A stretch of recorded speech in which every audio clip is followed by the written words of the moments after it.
우리 인간은요, 고독할 수밖에 없어요. 우리 인간은. 최진실 씨는 죽기 얼마 전에 인터뷰를 할 때 뭐라고 그랬느냐면 20년 동안 연애 생활을 하는 20년 동안 단 하루도 안 외로운 날이 없었다고 그랬어요. 그 외로움이 20년을 축적을 해서 결국은 죽음에 이른 거죠. 얼마 전에 또 행복, 자살이라는 말을 거꾸로 하면은 살자라는 말이다라고 강의를 했던 이 최윤희 씨가 루푸스 병에 걸려갖고 어떻게 했죠? 자살했어요. 너무 아프기 때문에. 그런데 이 최윤희 씨는 자살을 했는데 남편이 어떻게 따라 죽었죠? 저는 어떻게 보면 최윤희 씨가 이 목숨을 끊은 건 우리 교회법적으로 교회가 가르치는 거에 안 맞죠. 근데 한편으로는 좀 부러운 면도 있어요. 여러분들, 내가 병이 들어갖고 이제 막 죽기 일보 직전이야. 그래갖고 남편한테 여보, 나 죽으면 당신 어떻게 할 거야? 근데 남편이 난 당신 없으면 못 살아. 당신 없으면 난 따라 죽을 거야. 그럼 여러분들 그 말 들어도 좋아요, 안 좋아요? 좋죠? 나 죽는데 따라 죽는다는데 얼마나 마음 위로가 돼요. 근데 사실 따라 죽을 수 있는 남편 몇 명이나 될 것 같아요, 여러분들 죽으면은? 없어요? 어느 누구에게도 도움을 받을 수 없을 때 우리는 외로워요. 내 아들이 정말 병이 걸려갖고 이제 수술을 해야 되는데 병원비가 없어. 그래갖고 그냥 정말로 친하다는 친구한테 가갖고 우리 아들이 지금 수술을 해야 되는데 병원비가 없으니까 병원비 좀 꿔줘. 정말 친하다고 생각했던 친구가 이런 지하에 나는 돈 없어. 미안해. 그리고 그냥 돌아서 나올 때 쓸쓸합니까? 안 쓸쓸합니까? 심지어 어머니 뱃속에서 같이 태어난 형제한테 도움을 청했는데도 그 형제가 집을 잡혀갖고 대출이라도 받아서 해줘도 전찬을 판국인데 냉정하게 돈 없다고 거절당할 때 우리 인간은요, 그럴 때 세상에 홀로 떨어져 있는 그런 기분을 드는 거예요. 여기 여러분들 중에 태어나고 싶어서 태어나신 분들 계세요? 한 분도 없죠? 내던져진 거예요, 세상에. 귀양 내던져질 거면 삼성 이건희 회장님 집에 내던져지든지 아니면 정주영 회장님 집에 내던져지든지 그러면 그냥 팔자라도 편안할 텐데 내던져지고 보니까 그냥 똥구멍이 찢어지게 가난한 집에 그냥 내던져진 거야. 그래갖고 그냥 인생 그냥 피곤한 거죠. 그리고 귀양 태어날 거면은 장동건이나 고소영 씨처럼 얼굴이 잘생기거나 이쁘게라도 태어나면은 얼굴로라도 먹고 사는데 또 가난한 집에 내던져졌는데 얼굴은 또 씹다 뱉은 수제비 같이 생겨버렸네. 요즘은 그냥 막 텔레비전 막 이런 시대 아니에요. 그래갖고 그냥 키 크고 잘생기고 막 이런 거에 그냥 뭐든지 그냥 사람들이 그냥 눈이 멀어 있잖아요. 근데 그냥 생긴 건 씹다 뱉은 수제비 같이 그냥 이렇게 살아가는 사람들은 인생을 힘들게 살아갈 수밖에 없다는 거야. 그런데 그런 사람들이 95%가 그렇다는 거예요.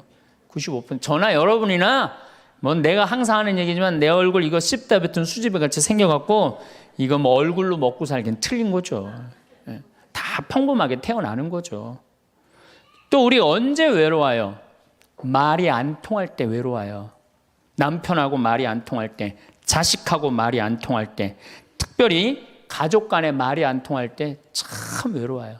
그래갖고 그냥 그 젊은 나이에 그 피 끓는 뜨거운 애정을 끊고 사제가 되니 애별리고의 고통을 안 겪은 사제가 몇 명이나 될 것 같아요. 그러니까 서푼 때 보면 그냥 누워갖고 그냥 이 깔고 그냥 그 여자 떠나보낸 여자 생각하고 그냥 가슴이 아파서 우는 거예요. 모든 걸 떠나보내야 돼. 인간이 얼마나 그게 힘든 건데요. 황창현 신부님의 행복특강 지금 바로 시작하겠습니다. 영상이 마음에 드신다면 구독, 좋아요, 알림 설정 부탁드립니다. 나이 들어 요양원에 가지 않고 노후를 가장 행복하게 보내는 방법도 함께 들으시면 좋겠습니다. 그럼 여러분들은 언제 외로움을 정말로 극단적으로 느끼느냐? 자식한테 기댈 때. 특히 여기 계신 여러분들은 언제 더 많은 외로움을 느끼냐면 늙어서 자식이 나한테 잘해주겠지 이런 마음 먹는 분들은요 외로워요. 딸이 나한테 잘해주겠지. 늙어서 나 용돈도 주고 내가 고생해서 키워놨으니까 나 호강시켜주겠지. 이런 생각하는 분들은요 외로울 수밖에 없어요. 자식은요 잘 키워도 소용없고 못 키워도 소용없는 게 자식이에요. 자식은 그저 고등학교 3학년 때까지 키우고 끝나야지 그 다음 욕심내면요 여러분들 외로울 수밖에 없어요. 그러면은 못 키운 자식이 왜 소용없어요?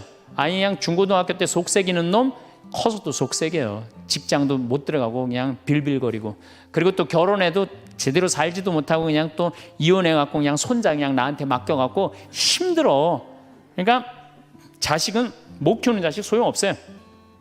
그러면은 잘 키우는 자식은 왜 소용없느냐? 잘 키운 건 더 소용없어요. 그냥 좋은, 여기 지금 서울대학 가까이 있잖아요. 며칠 전에도 내가 서울대학 가서 강의를 했는데 똑똑해. 정말 누가 봐도 잘 키워놨고 잘라놨어. 빛이 번쩍번쩍 나. 서울대학 졸업하고 난 다음에 삼성에 취직을 했어. 그래갖고 아들이 양복을 입고 출근하는데 너무 보기가 좋은 거야. 그렇게 잘 논 아들일수록 더 여우 같은 며느리가 나타나갖고 낚아채 가는 거예요. 더 여우 같은 며느리가 낚아채 가는 거예요. 그럼 낚아채 가면 그날로 끝나는 거예요. 그날로. 그러니까 어차피 자식은 떠나게 돼 있어요. 어차피 자식은 떠나게 돼 있어요. 그러니까 여러분들 이제는 내가 자식한테 내 인생을 기대한다 생각하지 말라는 거예요.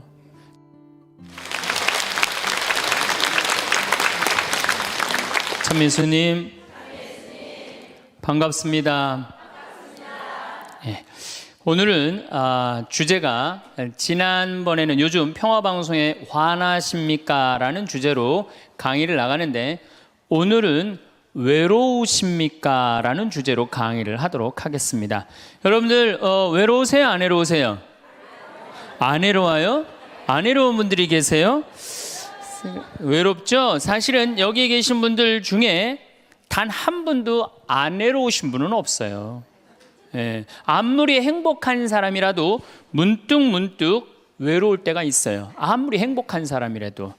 여러분들 낙엽이 막 떨어지고 막 바람에 그냥 낙엽이 스산하게 막 날릴 때 그거 보면은 마음이 왠지 좀 쓸쓸하고 외롭지 않으세요? 예. 한 이불 덮고 사는 남편이 어느 날 그냥 등 돌리고 말도 안 하고 그냥 그러고 있으면은 외로워요, 안 외로워요? 우리 인간은요 고독할 수밖에 없어요. 우리 인간은. 최진실 씨는 죽기 얼마 전에 인터뷰를 할 때 뭐라고 그랬느냐면 20년 동안 연애 생활을 하는 20년 동안 단 하루도 안 외로운 날이 없었다고 그랬어요. 그 외로움이 20년을 축적을 해서 결국은 죽음에 이른 거죠. 얼마 전에 또 행복, 자살이라는 말을 거꾸로 하면은 살자라는 말이다라고 강의를 했던 이 최윤희 씨가 루푸스 병에 걸려갖고 어떻게 했죠?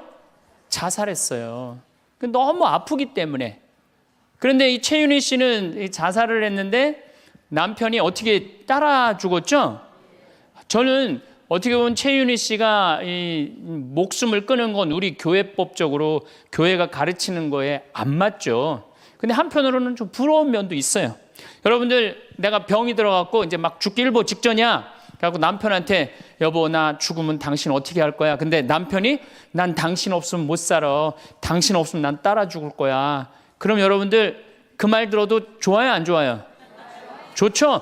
나 죽는데 따라 죽는다는데 얼마나 마음 위로가 돼요. 근데 사실 따라 죽을 수 있는 남편 몇 명이나 될 것 같아요, 여러분들 죽으면은? 없어요? 어쨌든 아무리 행복론을 강의했던 그 당사자도 그 병이라는 그 고통에 이기질 못했던 거죠. 그 예수님은 외로웠겠어요? 안 외로웠겠어요? 예수님도 외로웠어요. 예수님이요. 이 뭐라고 그러셨냐면 오늘 루카복음에 말씀이 나오지만은 예수님이 갈릴레아에서 예루살렘으로 올라가는데 중간에 사마리아라는 지역을 지나가면 지름길로 가세요. 그러니까 그 사마리아라는 동네를 딱 들어가려고 그러니까 사마리아 사람들이 예수님이 예루살렘에 이 사마리아하고 예루살렘 사람들은 원수지간이에요. 그러니까 우리 동네를 지나서 예루살렘에 올라가는 걸 용납을 안 하세요. 용납을 안 합니다. 사마리아 사람들이. 그래서 우리 마을에 못 들어오게 해요. 그러니까 그냥 야고보하고 요한이 너무너무 화가 나갖고 뭐라고 그랬냐면 주님 하늘에서 불을 내려다가 살라버릴까요? 그냥 불질러 버린다는 거죠. 우리를 안 받아들이니까. 그런데 예수님이 그들을 꾸짖고 돌아가세요. 그 마을을 돌아가시고 난 다음에 그 마을 지나서 이런 말씀을 하세요. 하늘의 새도 보금자리가 있고 여우도 굴이 있지만 사람의 아들은 머리 둘 곳조차 없다. 이렇게 말씀하세요. 아니, 온 세상의 임금님이신 예수님조차도 이 세상에서 사시면서 뭐라고 그랬어요? 하늘의 새도 보금자리가 있고 여우도 굴이 있는데 사람의 아들은 머리 둘 곳조차 없다. 예수님도 외로우셨는데 여러분들이 뭐라고 안 외로워요? 네. 본당 신부님들이 가끔 사제가 돼서 본당 사목을 하다가 교우들하고 갈등을 일으켜요. 갈등을 일으키는데 교우들이 본당 신부님 본당에서 몰아낸다고 주교님한테 막 투서하고 막 연판장 막 돌리고 그럴 때 그 사제는 외로울까 안 외로울까요? 외롭죠. 왜? 정말로 하느님 나라를 위해서, 하느님의 교회를 위해서, 그 교회의 구성인 교우들을 위해서 장가도 안 가고 말이야, 혼자 독신으로 그 교우들을 위해서 온전히 삶을 봉헌했는데 그 교우들이 자기를 몰아낸다, 자기를 투소한다, 정말로 모든 걸 바쳤는데 그 바친 당사자들이 자기를 미워할 때 사제는 고독할까요? 안 고독할까요? 고독할 수밖에 없어요. 예수님 역시 가난하고 불쌍한 이들을 위해서 착한 일을 하는데도 유다인들은 예수님께 돌을 집어 던지려고 그래요. 예수님을 미워했어요. 그래서 요한복음 7장을 보면은 예수님이 5천 명을 먹이고 막 기적을 일으키다가 사람들이 마음이 바뀌어갖고 예수님을 죽이려고 그래요. 그러니까 예수님이 요한복음 7장 1절에 뭐라고 그러냐면은 유다를 다니지 않고 갈릴레아에 숨어 다녔다고 그래요. 숨어 다녔다고. 드러나지 않게 다니십니다. 왜? 그들이 당신을 미워하는 걸 아시고 예수님이 드러나지 않아요. 그러니까 너무너무 사랑하는데 나를 미워하면은 여러분들 쓸쓸할 것 같아요? 안 쓸쓸할 것 같아요? 여러분들 남편을 내가 너무너무 사랑해. 남편을 너무너무 사랑하는데 남편이 나를 미워해. 내가 남편을 너무너무 좋아하는데 남편이 나를 미워해. 그러면은요, 그거 고독은요, 이루 말할 수가 없어요. 우리가 언제 주로 살아가면서 고독할까요? 첫 번째 외로움을 느끼는 것은 사랑하는 사람에게서 버림받았을 때 외로움을 느낀다 그래요. 사랑하는 사람. 부모님한테 버림받은 사람들 많죠? 부모님한테 버림받은 사람들 얼마나 많아요. 요즘 보육원에 그냥 자기 아이 버리고 그냥 가는 부모님들 얼마나 많아요. 그리고 이혼하고 그냥 엄마가 보따리 싸들고 그냥 도망가는 엄마들 얼마나 많아요. 그런 아이들 상처가 얼마나 크겠어요. 세상에 천하에 엄마가 나를 버렸다, 아버지가 나를 버리고 갔다, 그들의 마음의 상처는 이루 말할 수가 없죠. 또 사랑하는 애인이 배반하고 가버렸어. 사랑하는 애인이 배반하고 가버렸어. 그러면은 아파요, 안 아파요? 아프죠? 친구가 나를 배반하고 가버렸어. 이거 굉장히 괴로운 거예요. 내가 정말로 너무너무 사랑하는데 결혼하고 싶은 정말로 남자가 있어. 근데 부모님이 반대해갖고 헤어져야 돼. 아파요, 안 아파요? 굉장히 아파죠. 그래서 심지어 그 위대한 다윗도 아들 압살롬이 반란을 일으켜요. 아들이 압살롬이라는 아들이 있는데 반란을 일으켜갖고 다윗이 도망 나갑니다. 예루살렘에서 그냥 급히 도망을 나가면서 이런 시를 불러요. 시편 3편에 주님, 저를 괴롭히는 자들이 어찌리 많습니까? 저를 거슬러 일어나는 자들이 많기도 합니다. 하느님께서 저자를 구원하실성 싶으냐? 저를 빈정대는 자들이 많기도 합니다. 이런 얘기를 해요. 그러니까 다윗도 결국은 누구한테 버림을 받기 시작하냐면 아들한테 버림을 받아요. 그리고 결국은 그 아들은 요압이라는 다윗의 총사령관한테 표창에 맞아 죽고. 그러니까 얼마나 아프겠어요. 인간은 어떤 종류의 인간이든지 이런 아픔 속에서 살아갈 수밖에 없다. 사랑하는 사람을 만날 수 없다는 사실, 숨을 쉴 수조차 힘든 거죠. 이거를 불가에서는 뭐라고 그러냐면 애별리고라고 그래. 애별리고. 사랑하는 사람하고 헤어지는 고통. 이게 가장 큰 고통이라고 그래요.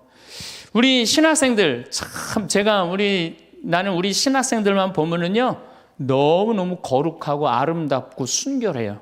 고등학교 3학년 딱 졸업하고 얼마나 하고 싶은 게 많겠어요. 그런데 하느님의 나라를 위해서 신학교 딱 들어갔단 말이야. 그러면 신학교 1, 2학년들 보면요, 너무너무 순수하고 아름다워 보여요. 나만 아름다워 보이겠어요? 여러분들 보면 이쁘겠어, 안 이뻐? 우리 신학생 1, 2학년 학사님들 보면 이쁘죠? 여러분들만 이쁘겠어요? 20살, 21살 된 여자애들은 이쁠 것 같아, 안 이쁠 것 같아요? 신학생들이 너무너무 매력이 있잖아요. 그래갖고 가까이 가고 싶고 자꾸 만나고 싶단 말이야.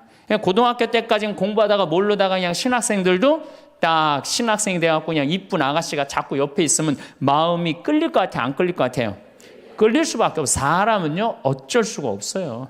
그래갖고 한 2년 만나다 보면은요, 이게 이때부터 갈등하기 시작하는 거예요. 내가 사제가 돼야 되는데 왜 자꾸 저 여자한테 마음을 빼앗기나.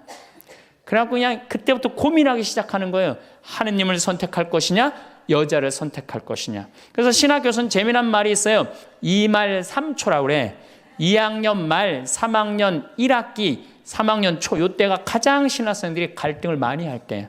그래갖고 이때 여자를 떠나보내면 이제 4학년, 5학년 쭉 군대 가면서 이제 사제 길로 가는 거예요. 근데 이때 그냥 이 여자를 따라가면 이제 신학교 나가는 경우가 많죠.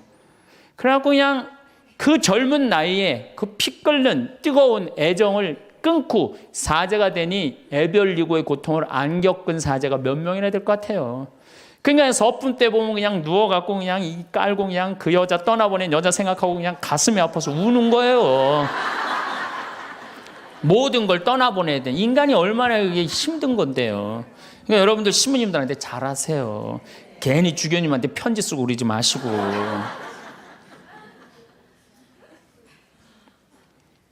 예수님은 마지막 날에 제자들이 예수님을 다 버리고 갔어요. 심지어 어떤 제자는 막 옷까지 그냥 삼배 옷까지 벗어 알몸으로 도망갔어. 그리고 오로지 예수님만 혼자 남았어요. 그러니까 예수님 외롭겠어, 안 외롭겠어요? 외롭죠. 그러니까 예수님은 이런 말씀을 하신 거예요. 하늘에 새도 보금자리가 있고 여우도 굴이 있는데 사람의 아들은 머리 둘 곳조차 없다. 그건 맞는 말씀이에요. 두 번째, 우리가 주로 언제 외로워? 어느 누구에게도 도움을 받을 수 없을 때 우리는 외로워요. 내 아들이 정말 병이 걸려갖고 이제 수술을 해야 되는데 병원비가 없어. 그래갖고 그냥 정말로 친하다는 친구한테 가갖고 우리 아들이 지금 수술을 해야 되는데 병원비가 없으니까 병원비 좀 꿔줘. 정말 친하다고 생각했던 친구가 이런 지하에 나는 돈 없어. 미안해. 그리고 그냥 돌아서 나올 때 쓸쓸합니까? 안 쓸쓸합니까? 심지어 어머니 뱃속에서 같이 태어난 형제한테 도움을 청했는데도 그 형제가 집을 잡혀갖고 대출이라도 받아서 해줘도 전찬을 판국인데 냉정하게 돈 없다고 거절당할 때 우리 인간은요, 그럴 때 세상에 홀로 떨어져 있는 그런 기분을 드는 거예요. 또 언제 외로워요? 내가 40살, 이제 45, 46이 돼갖고 애 대학도 들어가야 돼갖고 학비도 지금 등록금도 준비해야 되고 아파트 부금도 보여야 되는데 그냥 직장 상사가 부르더니 해고 통지를 딱 했어. 그럼 이 40대 가장은 얼마나 쓸쓸하겠어요. 갈 데가 아무 데도 없는 거죠. 대학이라고 졸업은 해놨는데 나를 필요로 하는 데가 아무 데도 없네. 아무리 그냥 원서 지원서를 100통을 써도 그냥 나한테 연락해주는 사람 하나도 없어. 이럴 때 나를 필요로 하는 사람이 아무도 없을 때 우린 외로운 거예요. 더욱이 그냥 더 힘든 사람들은 어떤 사람들이에요? 철거민들. 갈 데는 없고 겨울은 다가오는데 그냥 내가 그냥 집을 다 부셔갖고 쫓겨날 때 그들의 그 외로움은 이건 또 이루 말할 수가 없죠. 그래서 인간으로 살아가는 한 외로울 수밖에 없어요. 그래서 하이데거라는 철학자는 뭐라고 하냐면 인간은 세상에 내던져진 존재라고. 내던져진 존재. 여기 여러분들 중에 태어나고 싶어서 태어나신 분들 계세요? 한 분도 없죠? 내던져진 거예요, 세상에. 귀양 내던져질 거면 삼성 이건희 회장님 집에 내던져지든지 아니면 정주영 회장님 집에 내던져지든지 그러면 그냥 팔자라도 편안할 텐데 내던져지고 보니까 그냥 똥구멍이 찢어지게 가난한 집에 그냥 내던져진 거야. 그래갖고 그냥 인생 그냥 피곤한 거죠. 그리고 귀양 태어날 거면은 장동건이나 고소영 씨처럼 얼굴이 잘생기거나 이쁘게라도 태어나면은 얼굴로라도 먹고 사는데, 또 가난한 집에 내던져줬는데 얼굴은 또 씹다 뱉은 수제비 같이 생겨버렸네. 요즘은 그냥 막 텔레비전 막 이런 시대 아니에요. 그래갖고 그냥 키 크고 잘생기고 막 이런 거에 그냥 뭐든지 그냥 사람들이 그냥 눈이 멀어 있잖아요. 근데 그냥 생긴 건 씹다 뱉은 수제비 같이 그냥 이렇게 살아가는 사람들은 인생을 힘들게 살아갈 수밖에 없다는 거예요. 그런데 그런 사람들이 95%가 그렇다는 거예요. 95%. 저나 여러분이나 뭐 내가 항상 하는 얘기지만 내 얼굴 이거 씹다 뱉은 수제비 같이 생겨갖고 이거 뭐 얼굴로 먹고 살기는 틀린 거죠. 다 평범하게 태어나는 거죠. 또 우리 언제 외로워요? 말이 안 통할 때 외로워요. 남편하고 말이 안 통할 때, 자식하고 말이 안 통할 때, 특별히 가족 간에 말이 안 통할 때 참 외로워요. 제가 미국에 강의를 한 2년 동안 이렇게 쭉 다녀보니까 깜짝 놀라는 일이 있어요. 엄마 아빠는 영어를 못하고 애들은 영어만 하는 거예요. 그러니까 애들은 그냥 막 영어를 너무너무 잘하고 애들 하는 말을 엄마 아빠가 못 알아듣는 거예요. 그러니까 엄마 아빠하고 말이 안 통하는 거 애들하고 기본적인 거 밥 먹어라, 학교 갔다 와라 이거 외에는 말이 안 통하는 애들이 참 많더라고요. 정말로 그건 이제 점점 외로워지는 거죠. 그래서요, 뉴욕에요, 60세 넘은 할머니, 할아버지들이 작년에 한 60명이 자살을 했대요. 외로우니까. 우리 생태마을에 교감 선생님이 3개 국어를 해요. 생태학교라는 걸 운영하거든요. 3월 달부터 12월 달까지 우리 농사 짓고 기숙사 생활하고 생태 영성 배우고 이런 생태학교를 운영하는 이제 교감 선생님이 미국에서 스카웃을 해왔어요. 스카웃을 해왔는데 이 교감 선생님 아들이 미국 컬럼비아 대학 4년 장학생이에요. 미국에서 태어난 거죠. 나도 한번 만나봤는데 애가 굉장히 괜찮아요. 근데 애가 이제 아버지 생일날 카드를 보낸 거예요. 한글을 배워서 삐뚤삐뚤한 글씨를 써갖고 편지를 보냈는데 딱 3줄 보냈어요. 아버지 사랑합니다. 아버지 생일 축하합니다. 그리고 맨 끝에 뭐라고 썼느냐면은 네 아들 윤진이가 이렇게 해서 보냈더라고요. 말이 안 통하는 거지. 말이 안 통하는 거지. 한국에서 보면은, 그런데 이게 미국 사회에서만 서로 말이 안 통하는 게 아니야. 한국에서도 퇴근을 했는데 부인이 남편을 투명인간 취급하는 부인들 많아요. 들어오거나 말거나 말도 안 하고 그냥 밥 차려놨으니까 먹으라고 그러고 사람 그냥 투명인간 취급하는 경우 많죠. 그렇죠? 자식들도 집에 와서 엄마 아버지한테 다소곳하게 하지 않고 자기 방에 쑥 들어가고 하루 종일 한 가족이 집에 살면서 5분 이상 대화를 안 한다는 거 아니에요. 이게 말이 안 통하니 이 집이 외롭겠어요, 안 외롭겠어요? 모이면 하루에 있었던 일 얘기하고 서로 그냥 다정하게 대화를 나눠야 되는데 우리가 지금 말이 안 통해 서로.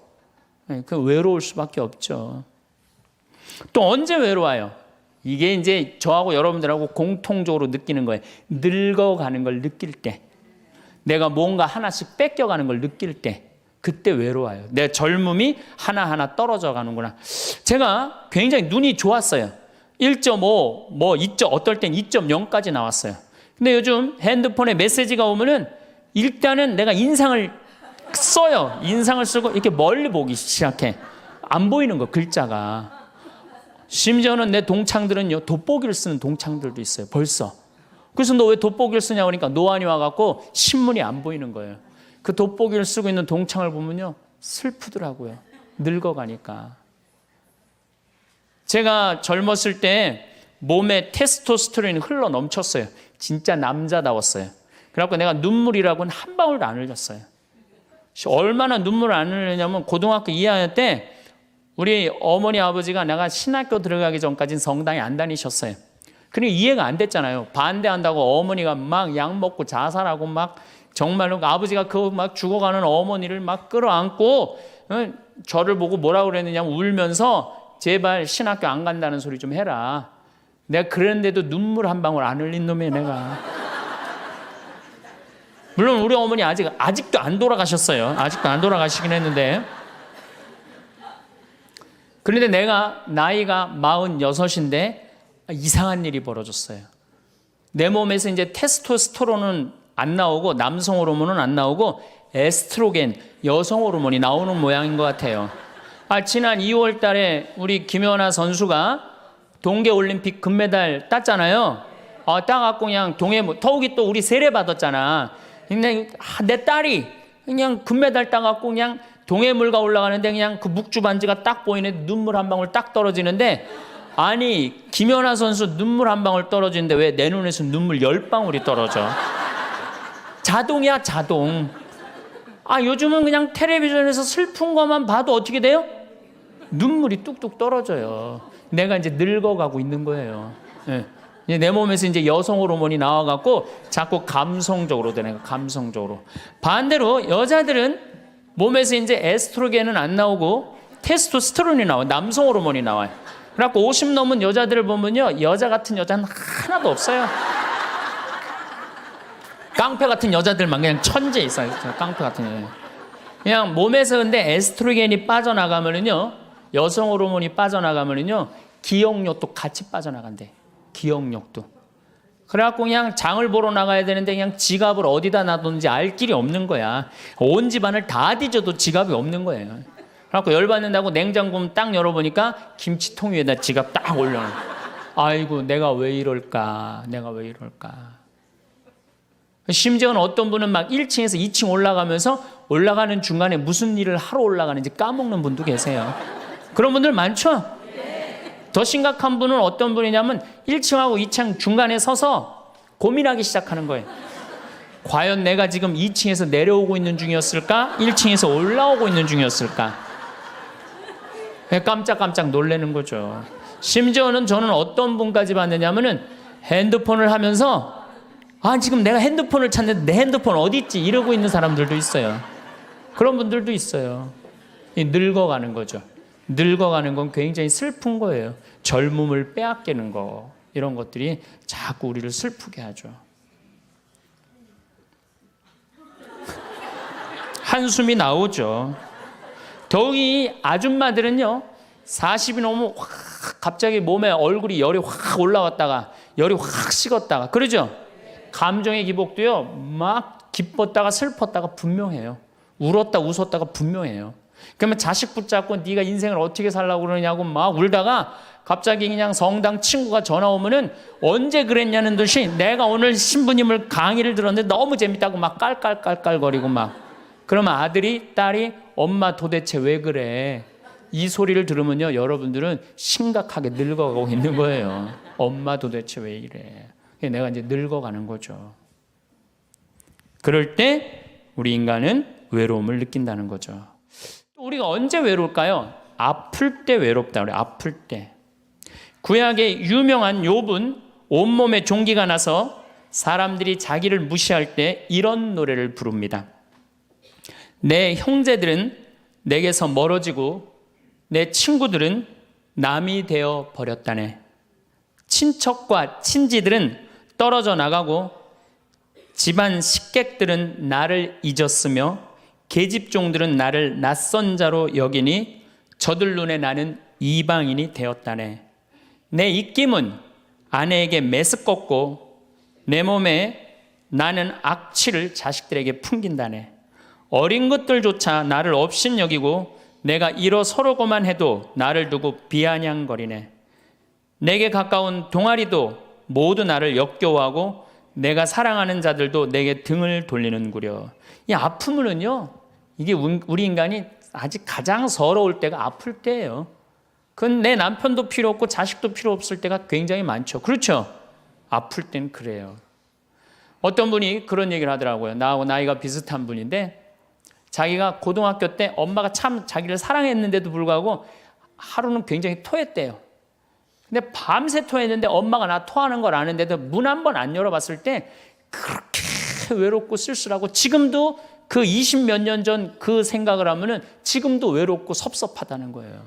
그러니까 우리가 가장 서러움을 많이 느낄 때 언제 서러움을 많이, 아플 때, 나한테 무심하게 대할 때 우리가 서러움을 많이 느낀다는 거죠.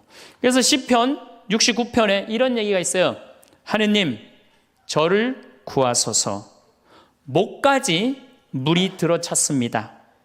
깊은 수렁 속에 빠져 발 디딜 데가 없습니다.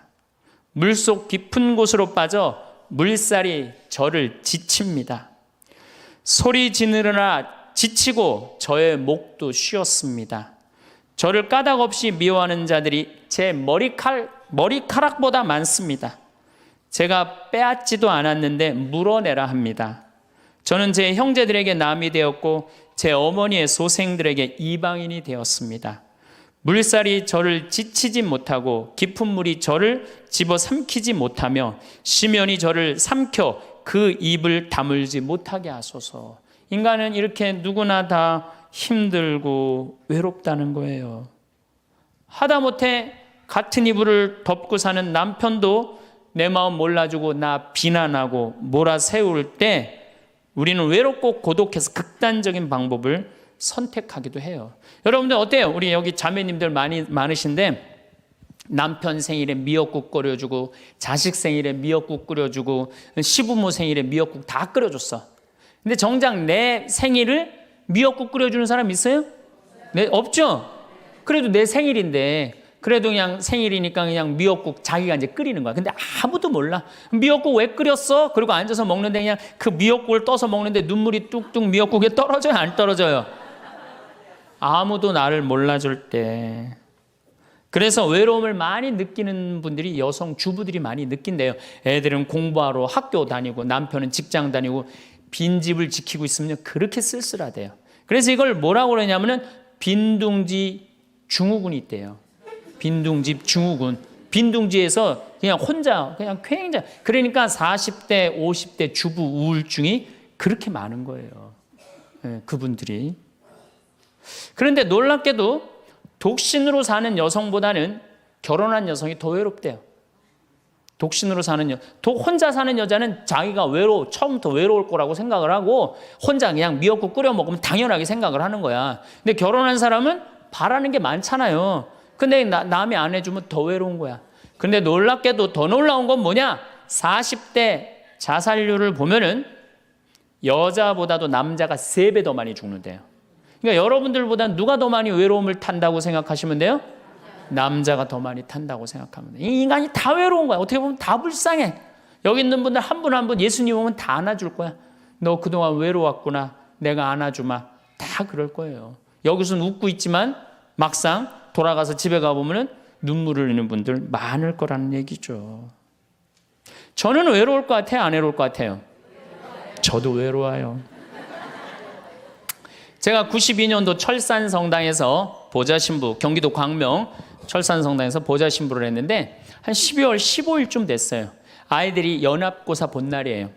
그래갖고 저녁 먹고 이제 성당을 이렇게 산책을 하는데 지하실에서 뭐 난리도 아니에요. 뭐 의자 부시는 소리에 뭐 비명 소리에 정신이 하나도 없더라고요. 그래서 내려가서 보니까 아이들이 소주를 먹고 어떻게 하느냐면은 뭐 난리도 아니야. 뭐 자기네들끼리 의자를 부시고 끌어안고 울고 별놈이 다 있더라고요.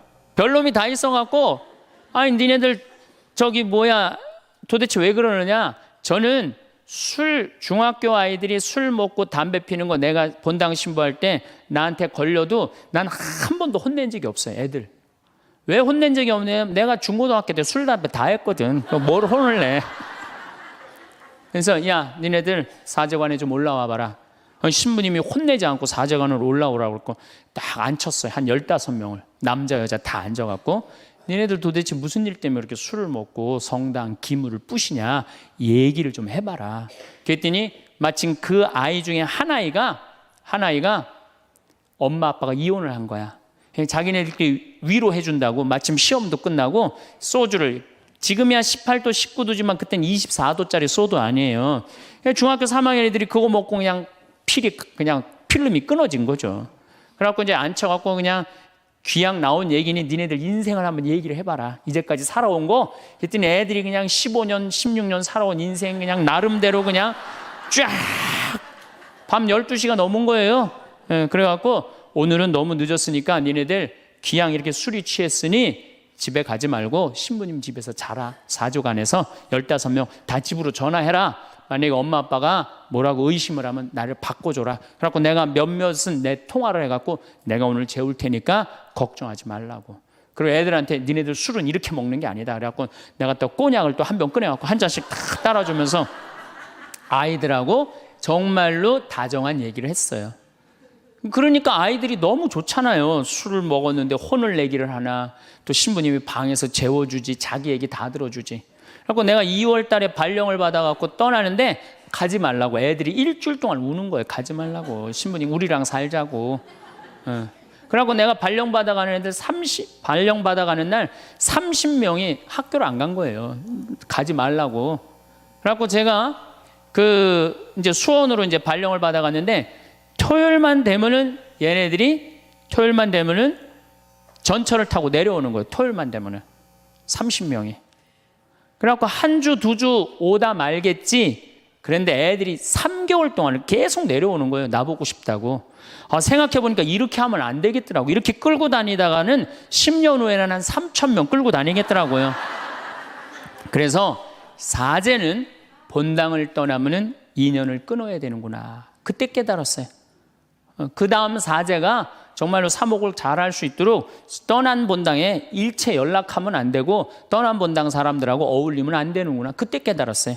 그래갖고 제가 이제 평택에서 이제 비전동 성당이라고 5년 초대 본당 신부를 했어요. 초대 본당 신부 했으니 교우들하고 얼마나 친했겠어요. 그 다음에 경기도 광주에서 능평 성당이라고 거기도 또 초대 본당 신부 5년을 했어요. 10년을 본당 신부로 하고 제가 지금 강원도 평창에 이제 갔잖아요. 6년 전에 평창에 갔는데 내 첫 영명 축일 때 교우들이 신부님 축일 축하한다고 몇 명이나 왔냐면 200명이나 온 거예요. 기분이 너무너무 좋더라고요. 이야, 나를 잊지 않고 이렇게 200명이나 와줬구나. 그렇지만 저는 연락은 안 해, 개인적으로. 근데 둘째에 150명으로 줄어들었어요. 내 축일에. 셋째에는 100명으로 줄어들더라고요. 뭐 계속 연락은 안 하니까 넷째 해는 50명으로 줄어들었어요. 작년에는 30명으로 줄어들더니 올해 내 축일에는 17명이 딱 앞에 그냥 쭉 한 줄 앉아 있는데 외롭더라고요. 근데 사실은 그 200명에서 17명까지 줄어들 때 누가 연락을 안 하고 산 거예요? 내가 연락 안 하고 산 거예요.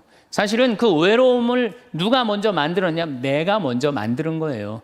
여러분들 외로운 분들 보면은요, 사실은 어떻게 보면은 다 본인이 담을 쌓고 살기 때문에 외로운 거지, 본인이 마음에 담을 허물면요 절대 안 외로워요. 근데 담 쌓고 사는 경우 많죠. 형제나 친척이 잘못하면은 내가 니네들하고 연락하고 사나 봐라. 그리고 딱 인연 끊어버리잖아요. 그러니까 우리가 외로움은 점점 우리를 더 힘들게 만들어요. 대한민국 사람들 굉장히 외로운 것 같아요. 대한민국의 명장면이 하나 있어요. 저는 이해가 안 가는 장면 하나 있어요. 대한민국 사람 참 외롭구나. 대한민국 아줌마들이 외롭구나를 느끼는 장면 하나가 있어요. 그게 뭐냐면 연예인들 군대 갈 때예요. 아니 연예인들 군대 가는데 왜 아줌마 500명이 따라가. 자기 아들 군대 가는 것도 아닌데. 그래갖고 그냥 거기다가 막 기다린다고 그러고. 그러니까 어디 마음을 열어놓을 데가 없는데 그 연예인한테 마음을 열어놓고 사는데 그 연예인이 2년 동안 안 보인다고 그러니 얼마나 슬퍼. 그러니까 그 앞에서 우는 거예요. 참 그 슬픈 장면이죠. 이렇게 만만치 않은 인생살이 살아가기 힘들 때 사람들은 극단적인 방법을 택합니다. 너무 외로울 때, 절망이 끝에 달할 때, 키에르케고르라는 철학자는 죽음에 이르는 병을 절망이라고 그래요. 절망. 외로움에서 끝에 아무도 내 옆에 없구나. 이런 절망에 할 때 죽음에 이른다는 거죠. 근데 우리나라는 놀랍게도 자살률이 세계 1위예요. OECD 국가 중에 자살률이 세계 1위예요. 얼마나 많이 죽느냐 하면은 1년에 15,413명이 죽어요. 1년에. 그러니까 무슨 얘기냐면은 하루에 50명씩 죽는다는 얘기예요. 하루에 50명씩. 그것도 자살로 50명씩 죽는 거야. 초, 중고등학교 학생 자살 세계 1위예요. 하루에 거의 1.5명씩 죽어요. 40대 자살률 세계 1위예요. 하루에 거의 8명씩 죽어요.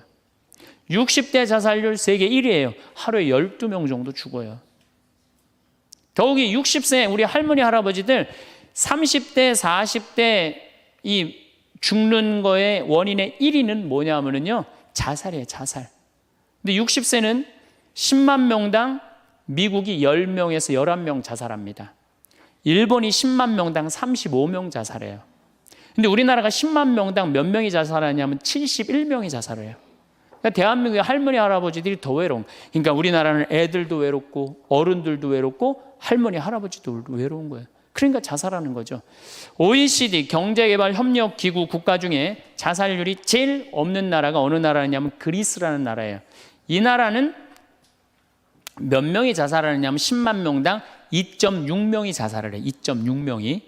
근데 우리나라는 10만 명당 몇 명이 자살하면 28명이 자살해요. 대한민국이 이게 외로운 병이 너무 센 거예요. 그러니까 10만 명당 28명이나 자살을 하는 거죠. 여러분들 죽는 원인을 보면 1위가 암이야, 암. 1위가 암이고 2위가 뇌질환이야, 뇌질환. 3위가 심장질환이에요. 3위가 심장질환. 4위가 뭐냐면 바로 자살이에요. 그러니까 자살은 큰 병이라는 거죠. 대한민국을 병들게 하는 큰 병이라는 거죠. 자식한테 버림받고 아내한테 버림받고 사회에서 버림받고 더 이상 사회에서 필요 없다는 생각, 더 이상 이 세상에서 살아갈 이유가 없다고 생각할 때 자살이라는 걸 선택한다는 거죠. 우리가 여러분들 이 죽음이라는 게 얼마나 무서운 거예요. 어떤 사형수가 교수대에 올라가다가 그 교수대에 올라가는 계단이 썩었나 봐요. 그래갖고 계단에 딱 떨어졌어. 미끄러져갖고 떨어지고 한 말 있잖아요. 하마터면 죽을 뻔했다고. 바로 죽기 직전까지 우리 인간은 무슨 끈을 놓지 않아요? 삶의 끈을 놓지 않아요. 그럼에도 불구하고 죽음을 선택한다는 건 그만큼 괴롭다는 거예요. 그러니까 대한민국이 자살이 많다는 이유는 뭐냐면은 누가 잘못 사는 거냐면 우리가 잘못 사는 거예요. 우리 종교인들이 잘못 살아서 그래요. 아니 그런 외로운 사람들 위로가 되려고 예수님이 이 세상에 왔는데 우리가 위로가 안 되는 거죠. 그러니까 그냥 끈이 없다고 생각하니까 그냥 목숨을 끊는 거죠. 얼마 전에 유명 교수님이 왕따 당한다고 목숨을 끊었어요. 또 서울대학 다니는 아이들도 외롭다고 죽는 아이들도 많아요. 그러니까 외로운 거는 못난 사람들도 외로움을 느끼지만 어떤 사람들도 외로움을 느껴요? 잘난 사람들도 외로움을 느껴요. 그래서 사람들은 이래요. 나는 미치도록 외롭다. 죽고 싶을 정도로 외롭다는 말을 해요. 미치도록 외롭다는 말. 여러분들 현대인들이요. 한 번은 60% 정도는 살아가면서 우울증에 걸린대요. 한 번은. 여기 계신 분들 중에 지금 군대 가는 아이들 멘탈 테스트를 해보면요. 한 50% 이상이 한 번은 제정신이 아닌 상태래요. 멘탈 테스트를 해보면은. 그러니까 여기 계신 분 두 분 중에 한 분은 지금 제정신이 아닌 거예요. 반은 제정신 아닌 상태로 지금 앉아 있는 거예요. 신부님, 저는 제정신인 것 같은데요. 그분은 완전히 도루 신분이에요. 왜 제정신이 아닌 상태에서 우리가 지금 살고 있느냐? 텔레비전 보면요. 기가 막힌 거 많이 나와요. 보험금 타먹는다고 한 10년 전에 자식 손가락 자른 아버지 생각나시죠? 네. 그리고 얼마 전에는 초등학교, 중학교 애들이 초등학교를 발로 차갖고 그냥 공중에 뜬 거 재밌다고 동영상 찍어갖고 올려놓은 그 제정신이에요? 제정신 아니에요? 제정신 아니에요. 부모가 자식 죽이고 자식이 부모 죽이고 남편이 아내 죽이고 아내가 남편 죽이고 이게 우리가 다 제정신이 아니에요. 100년 전 조선시대 사람들을 데려다 놓고 100년 전 조선시대 사람을 데려다 놓고 한번 여러분들 요즘 사회 뉴스를 한번 보게 하세요. 그 사람 미칠 것 같아요? 안 미칠 것 같아요? 근데 여러분들은 그거 매일 죽이고 살인하고 강간하고 뭐 아이들만 성추행하고 이러는 거 보는데도 여러분들 왜 안 미쳐요? 이미 어느 정도 미쳐 있어. 미쳐 있기 때문에 그걸 봐도 안 이상한 거예요. 그러니까 우리가 잃어버린 마음을 찾아야 된다는 거죠. 잃어버린 마음을.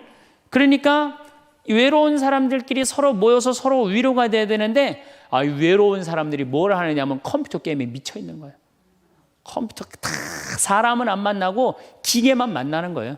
그러니까 더 미치는 거죠. 더 미치는 거예요. 그래서 우리가 이런 외로움을 극복하려고 그러면은 정말로 서로 사랑해야 돼요. 예수님 말씀처럼 우리가 서로 사랑해야 돼요. 서로를 배려해주고 서로를 신경 써주고. 근데 우리는 이게 서로 사랑하고 서로 배려해 주는 게 부족한 거죠. 굉장히 이기적으로 사는 거죠. 이기적으로. 그럼 여러분들은 언제 외로움을 정말로 극단적으로 느끼느냐? 자식한테 기댈 때. 특히 여기 계신 여러분들은 언제 더 많은 외로움을 느끼냐면 늙어서 자식이 나한테 잘해주겠지 이런 마음 먹는 분들은요 외로워요. 딸이 나한테 잘해주겠지, 늙어서 나 용돈도 주고 내가 고생해서 키워놨으니까 나 호강시켜주겠지, 이런 생각하는 분들은요 외로울 수밖에 없어요. 자식은요 잘 키워도 소용없고 못 키워도 소용없는 게 자식이에요. 자식은 그저 고등학교 3학년 때까지 키우고 끝나야지 그 다음 욕심내면요 여러분들 외로울 수밖에 없어요. 그러면은 못 키운 자식이 왜 소용없어요? 아니 그냥 중고등학교 때 속새기는 놈 커서도 속새겨요. 직장도 못 들어가고 그냥 빌빌거리고, 그리고 또 결혼해도 제대로 살지도 못하고 그냥 또 이혼해갖고 그냥 손자 그냥 나한테 맡겨갖고 힘들어. 그러니까 자식은 못 키우는 자식 소용없어요. 그러면은 잘 키우는 자식은 왜 소용없느냐? 잘 키운 건 더 소용없어요. 아 그냥 좋은, 여기 지금 서울대학 가까이 있잖아요. 며칠 전에도 내가 서울대학 가서 강의를 했는데 아 똑똑해. 정말 누가 봐도 잘 키워놨고 잘라놨어. 빛이 번쩍번쩍 나. 서울대학 졸업하고 난 다음에 삼성에 취직을 했어. 그래갖고 아들이 양복을 입고 출근하는데 너무 보기가 좋은 거야. 그렇게 잘 논 아들일수록 더 여우 같은 며느리가 나타나갖고 낚아채 가는 거예요. 더 여우 같은 며느리가 낚아채 가는 거예요. 그럼 낚아채 가면 그날로 끝나는 거예요. 그날로. 그러니까 어차피 자식은 떠나게 돼 있어요. 어차피 자식은 떠나게 돼 있어요. 그러니까 여러분들 이제는 내가 자식한테 내 인생을 기대한다 생각하지 말라는 거예요. 더욱이 여러분들 자식들 정말로 사랑으로 키워요? 태어나갖고 자식들 사랑으로 키워요? 맨날 방에 가둬놓고 공부해라 그러지 않아요? 맨날 공부해라고. 그래서 여러분들 이 생각만 하면 돼. 내가 어렸을 때 자식하고 다정하게 맛있는 거 먹으러 다니고 놀러도 다니고 그리고 난 다음에 대화도 막 늘 살갑게 한 엄마는 늙어서 자식이 먹으러도 다니고 놀러도 다니고 대화해줘요. 근데 어렸을 때 그냥 방에만 가둬놓고 매일 그냥 공부만 시키고 학원에 그냥 계속 가둬갖고 공부만 시킨 부모님들은 늙어서 자식이 어떻게 할 것 같아요? 방에 가둬놓고 밥만 먹이는 거, 밥만. 그리고 이제 완전히 이제 늙어갖고 움직이지 못할 때 어떻게? 학원에 그냥 계속 가두듯이 이제는 그냥 양로원에 그냥 가둬갖고 그냥 거기서 살라고 그래. 그냥 자식들한테 공부해라 그런 부모님들 이거 심각하게 이거 고민해야 돼요. 그런 분들은 더 외로울 수밖에 없어. 더 외로울 수밖에 없어. 그러니까 보통 이제 초등학교 이제 1학년, 2학년 애들이 막 너무 6, 7살까지는 이쁘다가 초등학교 들어가면 막 공부를 안 하고 그러면요. 애들한테 엄마가 막 폭언을 하기 시작해요. 그래갖고 성적표를 받아왔는데 40점, 50점 이렇게 받아오면은 애들한테 그래요. 너 밥이 넘어가냐고. 어? 네가 잠이 오냐고. 너 지금 텔레비 봐야 되느냐고. 어? 그래갖고 그냥 보통 공부 못하는 애들이요. 성격이 느긋한 애들이 공부 못해요. 내일 시험이라도 걱정 안 하고 느긋하게 있는 애들이 공부 못하는 거예요. 그렇죠? 그럼 그거 보고 있으면 엄마가 불이 나요, 안 나요? 그래서 느긋한 성격 가진 애를 그냥 괴롭히기 시작해요. 욕을 해대는 거야. 초등학교 6년 욕을 한단 말이야. 그럼 애가 6년 지나가면 그냥 성격이 삐뚤어져요. 아, 공부 못해도 우리 아들 착하다, 우리 딸 예쁘다, 우리 아들 성격 좋다. 그러면 6학년 때까지 성격 안 삐뚤어지거든요. 근데 6년 내내 엄마가 욕을 하는 거야. 너 같은 인간이 밥을 내가 너를 놓은 게 내가 너 놓고 미역국 먹은 게 내가 후회된다 막 이러니 6년 동안 애가 그냥 삐뚤어지는 거야. 이제 중학교 올라가면 더 삐뚤어지는 거죠. 중학교 올라가면 엄마가 더 극단적으로 아이하고 싸우는 거예요. 그러니까 중학교 되면 애가 엄마랑 같이 있고 싶지 않은 거예요. 그래서 어디 좀 놀러 가자고 그래도 어떻게? 엄마 아빠나 갔다 오라고. 외로울 수밖에 없는 거죠. 고등학교까지 되면은 완전히 빗나가게 되면 심한 아이들은 어떤 경우도 있느냐면요. 정신질환까지 앓는 아이들도 있어요. 심한 경우는.